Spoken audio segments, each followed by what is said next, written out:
Dan jangan lupa Bapak Ibu, kita harus menghargai proses dan capaian anak. Puji jika anak mendapatkan capaiannya dan semangati jika belum tercapai capaiannya. Kenapa harus dipuji? Karena harus ada afirmasi positif. Kenapa harus disemangati padahal dia belum mencapai?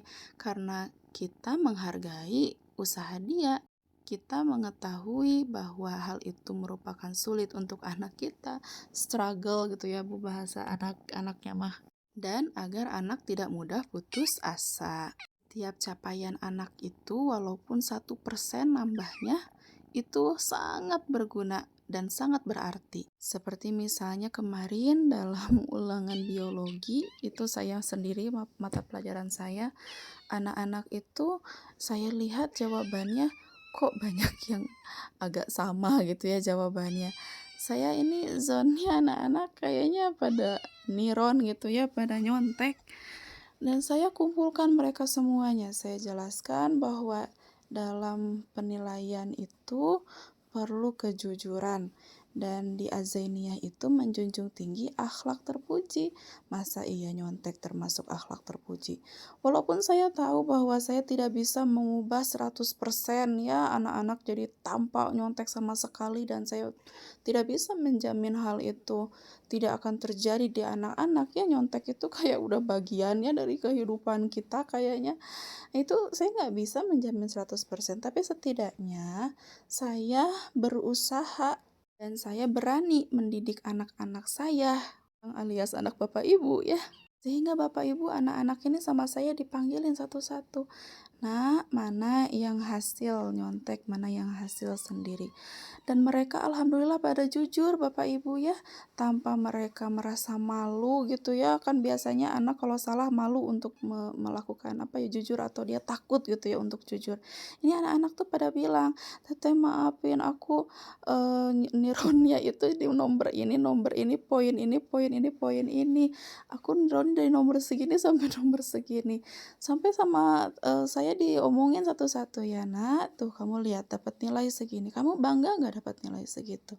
Tapi hasil niron kan nggak bangga ya," gitu ya. "Apa yang sudah kamu capai kalau kamu sendiri tidak jujur sama diri kamu sendiri?" Nah terus ada juga tuh anak yang dia nilainya di bawah KKM ya, sehingga harus remedial, tapi dia hasil sendiri gitu ya Bapak Ibu. Nah, apakah kita mengolok-olok dia? Ya tentu tidak ya, kita harus menghargai usaha dia. Nah, Ibu sangat bangga sekali kamu sudah jujur walaupun nilai kamu masih di bawah KKM. Gak apa-apa, sekarang mah kita fokus nih, kamu kekurangannya apa, kamu belajar lagi. Kan setiap ngaji pun ya, setiap ngaji infirodi, saya menekankan kepada anak-anak itu, kamu dikasih waktu 2 menit untuk menghafal konsep ini, dan konsekuensinya kalau kamu tidak bisa, maka kamu harus berdiri. Itu adalah bukti tanggung jawab kamu ya, dalam menggunakan memanfaatkan waktu yang ada. Kalau ternyata kamu masih belum bisa, maka poinnya adalah kamu harus belajar lagi, bukan pundung, bukan stres, bukan yang lainnya. Sehingga Bapak Ibu kalau kita berani ya melakukan hal seperti ini kepada anak-anak, anak-anak itu akan menghargai proses mereka.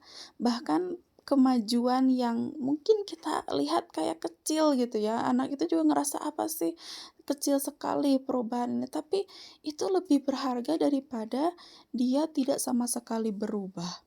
Perubahan itulah yang disebut dengan prestasi, dan perubahan itulah yang oleh pengersa UA itu suka dibilangnya apa?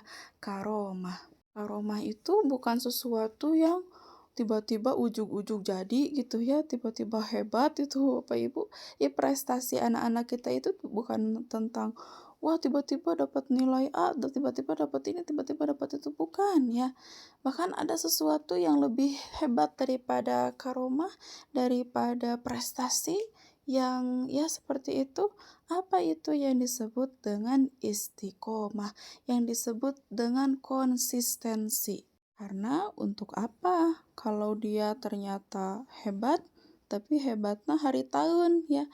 Yang lebih hebat itu adalah orang yang mungkin ada perubahan yang signifikan ya, yang tiba-tiba gitu kelihatan berubah, tapi dia itu berubahnya sedikit sedikit sedikit dan konsisten, itu lebih berharga. Makanya dalam Syarah Al-Hikam dijelaskan, "Fa innal istiqomata khairun min alfi karomati."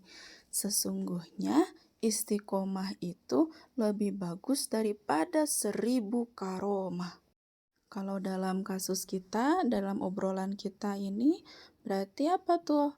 Artinya konsistensi itu lebih baik daripada 1000 prestasi. Ya, betul sekali ya. Jadi anak-anak kita ini yang kita nilai itu bukan hanya ya dia dapat juara 1, 2, 3, dia dapat ini, dapat itu, dapat ini, dapat itu, bukan ya. Tapi kita itu menghargai prosesnya. Bagaimana proses anaknya itu? Ya kalau prosesnya saja kita hargai, apalagi kalau dia mendapatkan prestasi ini, prestasi itu. Sungguh itu merupakan bonus ya Bapak Ibu. Itu bukan tujuan kita tuh untuk punya prestasi ini, prestasi itu, bukan. Itu merupakan bonus. Ingat pada intinya adalah konsistensi. Yuk Bapak Ibu kita lakukan challenge-nya, tantangannya.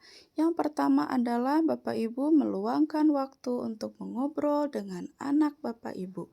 Terkait apa? Yang pertama adalah bagaimana perasaannya dia, bagaimana dia di pondok, bagaimana teman-teman dia, bagaimana pembelajaran dia, bagaimana ngajinya dia, itu harus ditanyain Bapak Ibu. Walaupun mungkin Bapak Ibu nggak akan sebenar-benar kepo itu ya, cuma nanya aja gitu, sehingga ada komunikasi yang hidup antara Bapak Ibu dengan anaknya. Kita belajar menjadi pendengar yang baik tanpa menjudge. Ini anak belum beres ngomongnya udah dijudge sama kita, udah dipotong sama kita, udah dihakimi sama kita. Kamu sih bodoh, kamu sih pemalas, kamu sih begini-begini. Aduh, itu anak-anak kayaknya nggak bakal cerita lagi sama kita, trauma ya dia sama kita. Jangan juga over respond ya, atau mendrama atau mengkompori. Siapa itu anak itu yang udah jahat sama kamu? Mana coba, mana? Malah dikomporin ya. Nah, kita harus bersikap dewasa. Selanjutnya adalah meluangkan waktu untuk mendiskusikan dengan anak mengenai target dan pencapaian. Anak-anak itu kebanyakan walaupun dia udah usia SMA masih belum punya tujuan yang jelas Bapak Ibu. Saya ini evaluasi anak-anak saya, anak-anak Ibu dan anak-anak Bapak ya kayak anak saya ya. Itu masih banyak yang masih bingung gitu, dia itu mau kemana arahnya dan yang lainnya. Jadi lebih baik Bapak Ibu berikan arahan yang jelas, misalnya nih ya, "Nah kamu itu sukanya apa sih? Kok Bapak lihat kamu itu pintar dalam menghafal hadis. Ya kamu bisa nih jadi ahli hadis ya, yuk semangat ya kamu bisa jadi ahli hadis. Nah kamu suka sama apa? Sama kesehatan, nih kamu bisa jadi dokter nih ya, ayo kamu semangat ya, ayo kamu bisa jadi perawat dan yang lainnya." Nah, itu bukan ngedikte ke anak ya, tapi anak itu setidaknya dia punya arahan yang jelas, "Oh, aku tuh sebetulnya punya potensi ini loh, punya potensi itu loh. Oh, aku itu sebetulnya bisa loh diarahin ke sini loh, ke sana loh," gitu. "Nak, kamu itu ngajinya, bagus nih, kamu punya potensi, punya bakat yang besar nih. Ayah sama ibu, ingin kamu itu bisa mengembangkan apa itu, misalnya majelis taklim di rumah misalnya, atau kamu bisa menjadi, ketua yayasan misalkannya ya, kita bikin pondok pesantren misalkannya ya, atau kita bikin pengajian anak-anak gitu ya. Itu bisa diarahkan ke sana ya Bapak Ibu gitu ya. Jadi jangan sampai terputus gitu harapan anak itu karena kita nggak memberikan arahan yang jelas. Challenge nomor 3 adalah berani menyatakan bahwa kita bersyukur dengan kehadiran anak-anak kita. Ya dari bahasa-bahasa yang simpel aja kayak misalnya, "Wah, nah kamu itu pintar banget, kamu hebat sekali. Ibu bersyukur sekali kehadiran kamu dalam kehidupan ibu." Itu ngomong kayak gitu teh kayak simpel ya, tapi sangat berarti gitu ya untuk anak. Wah, aku teh ternyata diinginkan kehadiran aku teh. Wah, ternyata aku itu berharga. Wah, ternyata orang tua aku itu, senang berada, di dekat aku gitu ya. Wah, ternyata aku itu dihargai, ternyata aku itu di ini, di itu, dan yang lainnya. Sehingga dia tidak akan mencari pelampiasan ke tempat yang lain. Nomor 4 adalah meluangkan waktu untuk mencari ilmu mengenai parenting. Ilmu parenting itu ilmu tentang mendidik anak ya Bapak Ibu, sangat penting sekali dipelajari karena apa yang kita ambil, sebuah tindakan, sebuah keputusan itu harus berdasarkan pertimbangan yang matang. Sehingga tingkat errornya ketika kesalahannya kita lakukan itu tidak akan sefatal tanpa kita mengetahui pertimbangan, tanpa kita nggak punya ilmu gitu ya. Kalau kita punya ilmunya kan kita bisa menimbang gitu Bapak Ibu. Dan tentang parenting itu ada banyak sekali Bapak Ibu bisa beli bukunya banyak ya, bisa nonton video-video di YouTube itu juga banyak, bisa konsultasi langsung sama psikolog itu lebih baik. Dan jangan sampai ke psikolog itu dikira orang gila ya Bapak Ibu, aduh masih salah ini pemahamannya. Orang yang pergi ke psikolog itu berarti orang yang berkonsultasi dengan orang yang ahli mengenai psikologi.